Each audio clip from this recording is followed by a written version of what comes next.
கிறிஸ்துவுக்குள் பிரியமானவர்களே, ஆண்டவராக இயேசுவின் நாமத்தினாலே உங்களை நான் வாழ்த்துகிறேன். எல்லாம் சந்தோஷமாக இருக்கீங்களா? எல்லாம் மன மகிழ்ச்சியாக இருக்கீங்களா? புதிய ஆண்டுக்குள் நாம் வந்து விட்டோம் அல்லவா? பழையவைகள் ஒளிந்து போயின, எல்லாம் புதியதாயின. இந்த ஆண்டு நம்மளுக்கு எப்படி இருக்கும்? போன ஆண்டில் பல பிரச்சனைகள், சில போராட்டங்கள், சில தவிப்புகள் எல்லாத்தையும் சந்தித்தோம். ஆனால் இந்த 24ஆம் ஆண்டு எப்படிப்பட்ட ஆண்டாக இருக்க போகிறது? ஆண்டவர் நம்மை எதெல்லாம் ஆசீர்வதிக்க போகிறார்? அதைத்தான் இந்த நாளிலே நாம் தியானிக்க போகிறோம். ஆண்டவர் உங்களுக்கு ஒரு வாக்குத்தத்தம் கொடுக்க ஆவல் உள்ளவராக இருக்கிறார். அது என்ன வாக்குத்தத்தம் என்பதை ஆண்டவரிடத்தில் கேட்டு இந்த வருஷம் முழுவதும் அந்த வசனத்தை சொல்லி சொல்லி சொல்லி நாம் ஜெபிக்க போகிறோம். ஆண்டவர் உங்களுக்கு நிறைய வாக்குத்தத்தங்கள், இன்றைக்கி வாக்கு தத்தங்களுக்கெல்லாம் பார்த்திங்கன்னா நிறையா ஒவ்வொரு ஊழியக்காரங்களும் ஒவ்வொரு சபையிலையும் ஒவ்வொரு மேகசின்லேயும் நிறையா வாக்கு தத்தங்கள் நம்மை கடந்து வந்து கொண்டு இருக்கிறது. அந்த வாக்கு தத்தங்கள்லாம் நம்ம வாழ்க்கையில் நிறைவேற வேண்டும். அப்படி தானே? சரி, இன்றைக்கி ஆண்டவர் நம்மோடு கூட என்ன பேச போகிறார் என்பதை நாம் தலையை தாழ்த்தி ஜெபிப்போம். துதிகளின் மத்தியில் வாசம் செய்கிற அன்புள்ள ஆண்டவரே, இந்த மனமகிழ்ச்சியின் வேலையில் உங்களுடைய வார்த்தைகளை தியானிக்கிற வந்திருக்கிற எங்கள் ஒவ்வொருவரையும் நீர் ஆசீர்வதியும். நீர் எங்களோடு கூட பேசும். இயேசுவின் நாமத்தில் பிதாவே, ஆமென். இந்த புதிய வருடத்திலும் கர்த்தர் இன்னைக்கு நம்மளுக்கு ஒரு உற்சாகமான, ஒரு நம்பிக்கைக்குரிய ஒரு வார்த்தைகளை தேவன் கொடுக்கிறார். நான் ஒரு வீட்டிற்கு செல்லும் பொழுது ஒரு பிரதர் சோகமாக இருந்தார். ஏன் சோகமாக இருக்கீங்க? அதான் ஆண்டவரெல்லாம் இப்படி வாக்குத்தத்தை, எங்கே நான் உன்னை மேன்மைப்படுத்துவேன் தான் இந்த போர்டு தொங்குது, எங்கே என்ன மேன்மைப்படுத்தியிருக்கிறாரு? ஒன்றும் மேன்மைப்படுத்தவே இல்லையே. உன்னை விசாலத்தில் வைப்பேன், பெருக பண்ணுவேன், உன் கூட இருப்பேன், பிரயோஜனமானவைகளை போதிப்பேன், எவ்வளோ வாக்கு கொடுத்துருக்கிறார். ஏன்? ஒரு ஊழியக்காரர் கூட வந்தார், உனக்கு நிலையான வீட்டை தருவேன்னு சொன்னார், உன் பிஸ்னஸை நான் பெருக பண்ணுவேன்னு சொன்னார், இந்த வருஷம் பிள்ளைகளுக்கு திருமணம் நடக்குன்னு சொன்னார். ஒன்றும் நடக்கலையே. ஏன்? இந்த குழப்பத்தில் ஒருவேளை நீங்கள் உட்கார்ந்து இந்த செய்தியை கேட்டுக்கொண்டு இருக்கிறீர்களா? இந்த காரியத்துக்காக நான் எத்தனை நாட்கள் ஜெபிப்பது, எத்தனை வருடங்கள் ஜெபிப்பது? கடன் பிரச்சனை மாறும், கடன் பிரச்சனை மாறும்னு எத்தனை வருஷமாக நான் ஜெபிக்கிறேன். கடன் பிரச்சனை மாறுவதாகவே இல்லையே. இந்த வருஷமாவது என் பிள்ளைக்கு திருமணம் நடக்குமா, எனக்கு நடக்குமான்னு என்று எவ்வளவு நாள் ஜெபம் பண்ணேன். ஒன்றும் நடக்கவில்லையே. ஏன்? ஒரு குழப்பத்தில் இருக்கீங்களா? இந்த வியாதி நீங்கள் எத்தனை வருஷம் தான் இந்த வியாதியில் நான் இருக்கேன், எல்லா மருந்து மாத்திரை டாக்டர் எல்லாம் பண்ணி பார்த்தாலும் என்னுடைய இந்த பெயின், என்னுடைய இந்த வலி வேதனை நீங்கவில்லையே. ஏன்? கர்த்தர் மௌனமாக ஏன் இருக்கிறார்? ஒரு குழப்பத்தில் இருக்கீங்களா? இன்னைக்கு ஆண்டவர் உங்கள் கூட தான் பேச போகிறார். வேதத்தை எடுத்து வாசிங்கள். எசேக்கியேலின் புஸ்தகம் 12ஆம் அதிகாரம் 28ஆம் வசனம். எசேக்கியேல் தீர்க்கதரிசியின் புஸ்தகம் 12ஆம் அதிகாரம் 28ஆம் வசனம். இங்கு நாம் என்ன பார்க்கிறோம்? ஆகையால் என் வார்த்தைகளில் ஒன்றாகிலும் இனி தாமதிப்பில்லை என்று கர்த்தராகிய ஆண்டவர் உரைக்கிறார். நான் சொன்ன வார்த்தை நிறைவேறும் என்று கர்த்தராகிய ஆண்டவர் உரைக்கிறார் என்று அவர்களோடு கூட சொல் என்றார். இன்னைக்கு அதைத்தான் சொல்கிறேன் உங்களுக்கு. வானத்தையும் பூமியும் படைத்த சர்வ வல்லமையுள்ள தேவன் உங்களுக்கு கொடுத்த வாக்குத்தத்தங்கள், உங்களுக்கு கொடுத்த வார்த்தைகள், உங்களுக்கு சொப்பனங்கள் மூலமாக, தரிசனங்கள் மூலமாக, ஊழியர்கள் மூலமாக சொன்ன வார்த்தைகள் எல்லாம் இந்த ஆண்டு நிறைவேறும். இந்த வருஷம் நடக்கும். ஆண்டவர் சொல்கிறார், இனி தாமதிப்பதில்லை, நீ தாமதமே ஆகாது, பெண்டிங்கில் உள்ள எல்லாம் நிறைவேறும் வாழ்க்கையில். பாருங்கள், இந்த வருஷம் திருமணம் நடக்கும், இந்த வருஷம் கர்ப்பத்தின் கனி நடக்கும், இந்த வருஷம் உங்கள் கடன் பிரச்சனை மாறும், இந்த வருஷம் நீங்கள் வீடு கட்டுவீங்க, இந்த வருஷம் உங்களுக்கு ப்ரொமோஷன், டிரான்ஸ்ஃபர் ஆர்டர் எல்லாம் கிடைக்கும். பல வருஷமாக காத்து கடந்த ஆசீர்வாதங்கள்லாம் இனிமேல் உங்கள் வாழ்க்கையில் வந்து பலிக்கும். இது நான் சொல்லலைங்க, ஆண்டவர் சொல்லுகிறார். வானத்தையும் பூமியும் படைத்த சர்வ வல்லமையுள்ள தேவனாகிய கர்த்தர் சொல்லுகிறார். அவர் தான் சொல்கிறார், என் வார்த்தைகள் ஒன்றாகிலும் இனி தாமதிப்பதில்லை. Thank you Holy Spirit of God. நன்றி அப்பா. அப்போ இதுவரை தாமதித்திருக்கலாம், இனிமேல் தாமதிப்பதில்லை என்று ஆண்டவர் சொல்லுகிறார். சரி, அப்போனா ஏன் இதுவரை தாமதித்திருக்கிறது? இன்னைக்கு அதைத்தான் பார்க்க போகிறோம். எத்தனை வருஷமாக ஜெபம் பண்ணீங்க, எத்தனை மாசமாக ஜெபம் பண்ணீங்க, எத்தனை ஊழியக்காரங்க உங்களுக்காக ஜெபம் பண்ணாங்க.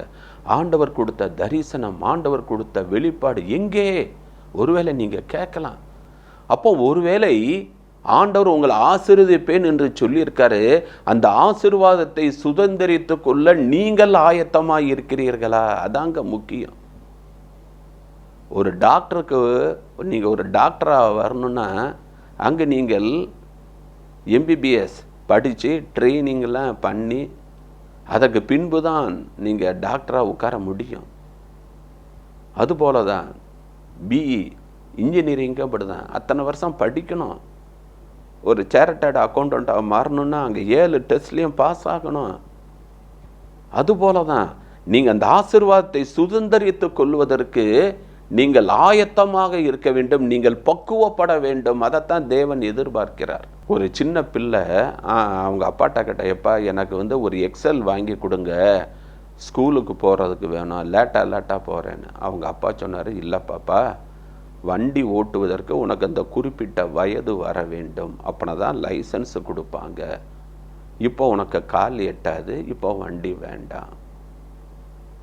பாருங்கள், அது எவ்வளோ பெரிய உண்மை பார்த்தீங்கன்னா.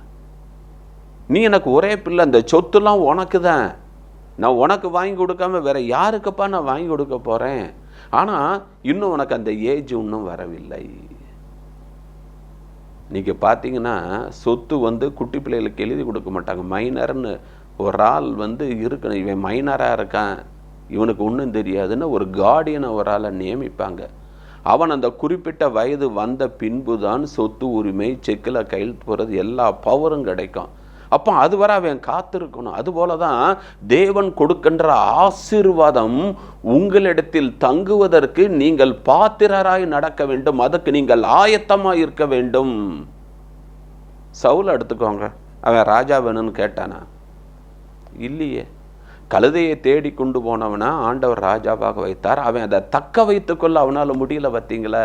கடைசியில் பாருங்க, அசுத்தாவினால் பாதிக்கப்பட்டு தற்கொலை பண்ணி மடிந்தான். அப்போ ஆண்டவர் ஒருவனை ராஜாவாக இருக்க வேண்டும்னாலும் அவன் நிறைய பக்குவப்படணும். இன்னைக்கு தாவீதை பாருங்க, ஆடு மேய்ச்சிக்கிட்டு இருக்க வாரான், நீ தான் இப்போ ராஜான்னு அபிஷேகம், உடனே நான் தான் ராஜான்னு கால் மேலே காலை போட்டு உட்காரல. அவன் மறுபடியும் ஆடி வைக்க தான் போனான். சவுல் அரண்மனைக்கு போனான். 40 வருஷம் காட்டில் அலைஞ்சான். ஆண்டவர் அவனை அடித்து உதைத்து உருவாக்கி அவனை பக்குவப்படுத்தி கடைசியில் தான் ராஜாவாக வாக்கினான். மோசேவும் அப்படிதான். அவன் பாருங்க, நான் போய் இந்த ஜனங்களை ரட்சித்துருவேன்னு ஒரு எகிப்தியனை கொண்டு புதைச்சு போட்டான். விஷயம் தெரிஞ்சது, மீதியான் தேசத்துக்கு ஓடி போனான். அங்கே 40 வருஷம் அவனை புடமிட்டு அவனை உருவாக்கி அவனை தகுதிப்படுத்தி தான் அவனை கொண்டு அன்னைக்கு அத்தனை லட்சம் புருஷர்களை எகிப்திலிருந்து கானானுக்குள் வழி நடத்தினார். அன்னைக்கு நீங்கள் ஆசீர்வாதத்தை சுதந்திரித்து கொள்ள வேண்டும் என்றால் நீங்கள் பக்குவப்பட வேண்டும், நீங்கள் தகுதிப்பட வேண்டும். கர்த்தர் விரும்புகின்ற பாத்திரமாக கர்த்தர் உங்களை உருவாக்க வேண்டும். அதனால் சோர்ந்து போகாதீங்க. ஆண்டவர் சொல்லிட்டார், இந்த வருஷம் நடக்கும், இனி தாமதிப்பதில்லை, என் வார்த்தைகள் ஒன்றாயிலும் விழுந்து போவதில்லை என்றிருக்கார். சரி, இரண்டாவதாக லூக்கா எழுதின சுவிசேஷம் 8ஆம் அதிகாரம் 50ஆம் வசனம். அங்கு விசுவாசம் பரீட்சிக்கப்படுகிறது. நம்மளுக்கு இந்த ஆசீர்வாதத்தை சுதந்திரத்துக் கொள்றதுக்கு உனக்கு விசுவாசம் இருக்கா? நான் தான் செய்வேன்று நீ நம்புகிறியா? இங்கே யவீருவின் மகள் சுகமில்லை, உன்னை யவீரு வாராங்க, இயேசுவிண்டை வாரான். ஆண்டவர்கிட்ட சொல்கிறான், என் மக சுகமில்லை, சரிப்பா வாரேன் அப்படின்னு வரும்பொழுது அங்கே ஒரு பிரச்சனை வருகிறது. பெரும்பாடு உள்ள ஸ்திரீகிட்ட சுகம் கொடுத்து பேசிக்கிற இவன் பார்க்குறான், டைம் ஆகுது, என் பிள்ளைக்கு உயிர் போய்கிட்டு இருக்கு, இந்நேரம் பார்த்து இந்த ஸ்திரீ வந்துட்டாலே, லேட் ஆகுது, சீக்கிரம் வரமாட்டாரே அப்படின்னு இருக்கும்போது தான் ஒருத்தன் சொல்கிறான், போதகரை வருத்தப்படுத்த வேண்டாம், மகா இறந்து விட்டான். உடனே இன்னடா, பெரும்பாடு உள்ள ஸ்திரீக்கு சுகம் கொடுத்த தேவன், இவர் வந்தா என் பிள்ளைக்கு சுகம் கிடைச்சிருக்கலாமே, இந்த நேரம் பார்த்து இவ லேட் பண்ணிட்டாலே அப்படின்னு ஒருவேளை அந்த ஸ்திரீயை பார்த்து கோவப்பட்டாலும் பட்டிருப்பாமே. அப்போதான் ஆண்டவர் தோல்ல கைப்பட்டு, பயப்படாது, விசுவாசம் உள்ளவனாரு. விசுவாசம் இருக்கா இல்லையா? நான் உனக்கு அற்புதம் செய்யணும்னா விசுவாசம் வேணும். கிறிஸ்துவுக்குள் பிரியமானவர்கள், லூக்கா எழுதின சுவிசேஷம் 1ஆம் அதிகாரத்தில் நாம் என்ன வாசிக்கிற 45ஆம் வசனத்தை, விசுவாசித்தவளே பாக்கியவதி, கர்த்தரால் சொல்லப்பட்டவைகள் அவளுக்கு நிறைவேறும். நீங்கள் விசுவாசிங்க, வாக்குத்தத்தம் நிறைவேறும், தரிசனம் நிறைவேறும். அவர் அங்கே நடத்த போகிறாரு. இத்தனை வருஷம் செய்யாதவர் இனிமேல் அங்கே செய்ய போகிறாரு. எங்க ஏன் பிள்ளையாவது டாக்டர் ஆகிறா, இதெல்லாம் நடக்கிற காரியமா அப்படின்னு நினைக்காதீங்க. விசுவாசிங்க, கர்த்தர் உங்களை உயர்த்தி மேன்மைப்படுத்துவார். உங்கள் விசுவாசம் சோதிக்கப்படும். சோர்ந்து போகாதீங்க, கர்த்தர் மேல் நம்பிக்கை வைங்க, அவர் உங்களை ஆசீர்வதிப்பார். சரி, மூன்றாவதாக ஒரு காரியத்தை பார்ப்போம். யோவான் எழுதின சுவிசேஷம் 11ஆம் அதிகாரம் 6ஆம் வசனம். கிறிஸ்துவுக்குள் பிரியமானவர்களே, இங்கு தாமதம் ஆகிறது. லாசரு மரித்து விட்டான். முதல்ல என்ன, அவன் சுகவீனமாக இருக்கும்போதே சொல்லி அனுப்பப்பட்டது. இயேசு வர தாமதம். இப்பொழுது லாசரு மரித்து விட்டான். இப்போ இயேசு வருகிறார். பெத்தானியா என்ட்ரன்ஸில் இருக்கும்போதே ஒருவன் ஓடி வந்து மார்த்தாள்கிட்ட சொல்கிறான், போதகர் வந்திருக்கிறார். இந்த சம்பவத்தை நல்லா கவனிங்க. போதகர் வந்திருக்கிறார். இயேசுவோடு பேசி கொண்டு இருக்கிறார். இயேசுவின் கண்கள் ஒரு நபரை தேடுகிறது. மார்த்தாள் கண்டுபிடிச்சிட்டார், நம்ம சகோதரியை தான் தேடுறான்னு வேமா வீட்டுக்கு போய் மரியாள்கிட்ட, போதகர் உன்னை அழைக்கிறார். அவள் வேகமாக வருகிறார். 2 பேரும் ஒரே வார்த்தை சொல்கிறான், நீர் இங்கே இருந்திருந்தால் என் சகோதரன் மரித்திருக்க மாட்டான். ஆனால் மார்த்தாள் சொல்லும்போது அங்கே அற்புதம் நடக்கலை. மரியாள் சொன்னோடனே அவளை எங்கே வைத்தீர்கள் என்று சொல்லி போய் லாசருவை வெளியே வா என்று உயிரோடு கூட எழுப்பினதை பார்க்கிறோம். மார்த்தாள் சொல்லும் பொழுது இயேசு அளவில்லை, மரியாள் சொன்னபோது அழுகிறாள். எப்பெல்லாம் இவா வீட்டுக்கு போகிறோன்னா என் பாதத்தில் வந்து அமருவாளே, இப்போ என் பிள்ளை அழுகிறா. காரணம் என்ன? அவன் சகோதரன் மரித்து விட்டான், நான் அவனை உயிரோடு கூட எழுப்ப வேண்டும். அப்போ கர்த்தர் தாமதமாக வருவதற்கு ஒரு காரணம் உண்டு. என்ன காரணம்?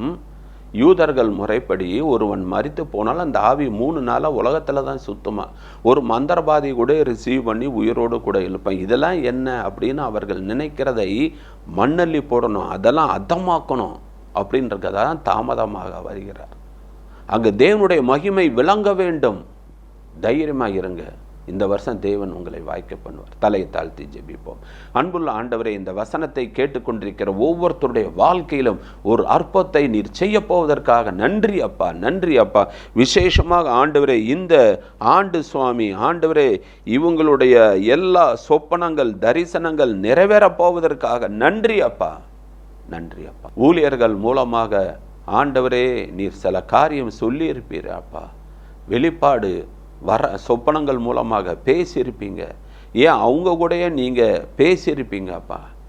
எத்தனை வருஷம் ஆகிவிட்டது, ஒன்றும் நடக்கவில்லை என்று சோர்ந்து போய் கூட இருப்பாங்க. ஆண்டவரே, நீர் அவர்களோடு கூட பேசியிருக்கிறீர். என் வார்த்தைகள் ஒன்றாயிலும் இனி தாமதிப்பதில்லை, நான் சொன்ன வார்த்தைகள் நிறைவேறும் என்று நீர் சொல்லியிருக்கிறீர். அதற்காக நன்றி அப்பா. என் வாயிலிருந்து புறப்படுகின்ற வசனமும் இருக்கும், அது வெறுமையாய் என்னிடத்திற்கு திரும்பாது, நான் விரும்புகிறதை செய்துவிட்டு தான் திரும்பும் என்று சொல்லியிருக்கிறீர் ஆண்டவரே. அதற்காக நன்றி. ஒவ்வொருவரையும் பலப்படுத்தும், ஒவ்வொருவரையும் ஆசீர்வதியும். இந்த ஆண்டு மனமகிழ்ச்சி ஆண்டாக மாற்ற வேண்டுமாறு ஜெபிக்கிறோம். நீங்கள் அப்படி செய்யப்படுற கிருபைக்காக நன்றி. ஆசீர்வதியும் வழி நடத்தும் இயேசுவின் நாமத்தில் ஜெபிக்கிறோம் நல்ல பிதாவே, ஆமென். கிறிஸ்துவுக்குள் பிரியமானவர்களே, இன்னைக்கு ஆண்டவர் உங்களோடு கூட பேசியிருக்கிறார். சோர்ந்து போகாதீங்க. இந்த வருஷம் ஆண்டவர் உங்களுக்கு அற்புதங்கள் செய்வார், அடையாளங்களை நடப்பிப்பார். பல வருஷமாக ஜெபித்துட்டு இருக்கீங்களே, அதுக்கெல்லாம் பதில் இந்த வருஷம் உண்டு. ஆண்டவர் சொல்லிட்டார். என்ன சொன்னார்? இனி தாமதிப்பதில்லை. என் வாயிலிருந்து புறப்பட்ட வசனம் அதை செய்து விட்டு தான் திரும்பவும் என்ன சொல்லியிருக்கார். தைரியமாக இருங்க, விசுவாசமாக இருங்க. கர்த்தர் பெரிய காரியங்களை செய்வார். God bless you.